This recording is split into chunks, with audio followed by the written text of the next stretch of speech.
नमस्कार। आपका स्वागत है मेरे चैनल में मैथमेटिक्स बाय कमल शाह।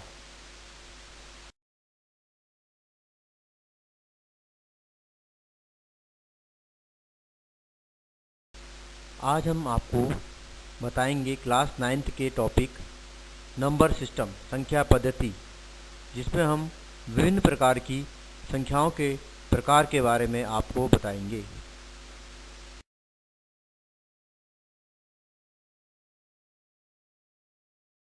सर्वप्रथम हम प्राकृत संख्याओं के बारे में, नेचुरल नंबर्स के बारे में अध्ययन करेंगे। ये इन संख्याओं में साधारण गिनतियों का समूह 1, 2, 3, 4, 5, 6 और इसी क्रम में आगे को का समूह प्राकृत संख्याएं कहलाता है। इनकी संख्या अपरिमित है। प्राकृत संख्या समूह को प्रतीक n से व्यक्त किया जाता है। वास्तव में प्राकृत संख्याएं किसी वस्तुओं की संख्या के भौतिक सत्यापन को निर्धारित करती है। इसमें हम शून्य नहीं लेंगे, क्योंकि शून्य भौतिक रूप से उपस्थित नहीं हो सकता।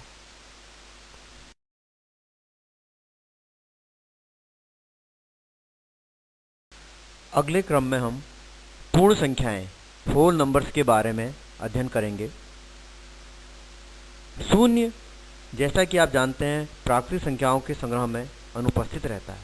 अतः शून्य और प्राकृतिक संख्याओं का संग्रह मिलकर पूर्ण संख्याओं का संग्रह बनाते हैं। पूर्ण संख्याओं का संग्रह प्रतीक W से व्यक्त किया जाता है, जैसे 0, 1, 2, 3, 4, 5, 6 और ऐसे ही आगे के क्रम जारी रहेगा।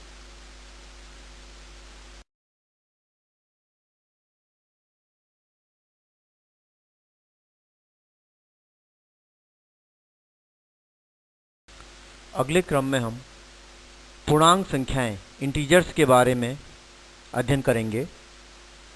उससे पूर्व हम लोग धन पूर्णांक और ऋण पूर्णांक के बारे में बताते हैं। यदि शून्य में एक एक जोड़कर आगे बढ़ें, तब हम धन पूर्णांक प्राप्त करते जाते हैं, जैसे +1, +2, +3 और ऐसे आगे को। इसी प्रकार यदि शून्य में एक एक घटाते हुए चलें, तब हम ऋण पूर्णांकों को प्राप्त करते जाते हैं, जैसे ऋण 1, ऋण 2, ऋण 3 और आगे को। धन पूर्णांक, ऋण पूर्णांक व शून्य मिलकर, फिर से सुने, धन पूर्णांक, ऋण पूर्णांक व शून्य मिलकर पूर्णांक संख्याओं का संग्रह बनाते हैं। इसे प्रतीक Z से व्यक्त किया जाता है।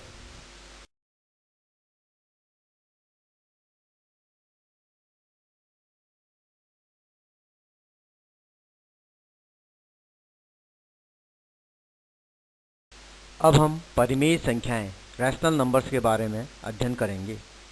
इसके अंतर्गत ऐसी संख्याएं जो P/Q के रूप में, अर्थात भिन्न के रूप में, जहां P और Q कोई भी पूर्णांक हो, चाहे वो ऋणात्मक, धनात्मक और शून्य हो, परंतु जो हर है अर्थात Q है, उसमें 0 नहीं आ सकता है, जैसे 1/2, ऋण 5/7, 7/11 और इसी प्रकार की। इसमें हमको ध्यान रखने की बात है कि सभी पूर्णांक संख्याएं भी परिमेय संख्याएं होती हैं, क्योंकि उन्हें P/Q के रूप में लिखा जा सकता है। जैसे 3 को हम लिख सकते हैं 3/1, ऋण 7 को लिख सकते हैं ऋण 14/2। इसी प्रकार सभी शांत दशमलव प्रसार एवं अशांत आवर्ती दशमलव प्रसार भी परिमेय संख्याएं होती हैं। जैसे 3.4 को हम 34/10 या 5.75 को हम 575/100 लिख सकते हैं।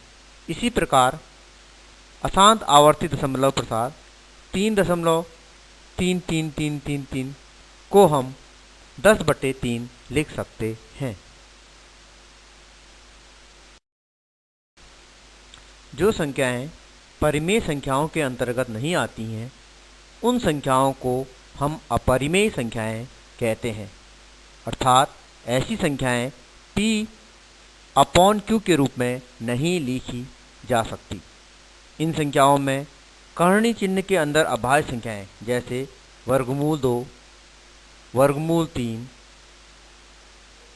या अशांत अनावर्ती दशमलव प्रसार जैसे 3.10100100 और ऐसे ही आगे को प्रकार की संख्याएं आती हैं। Thanks, you are watching mathematics by Kamal Shah. धन्यवाद।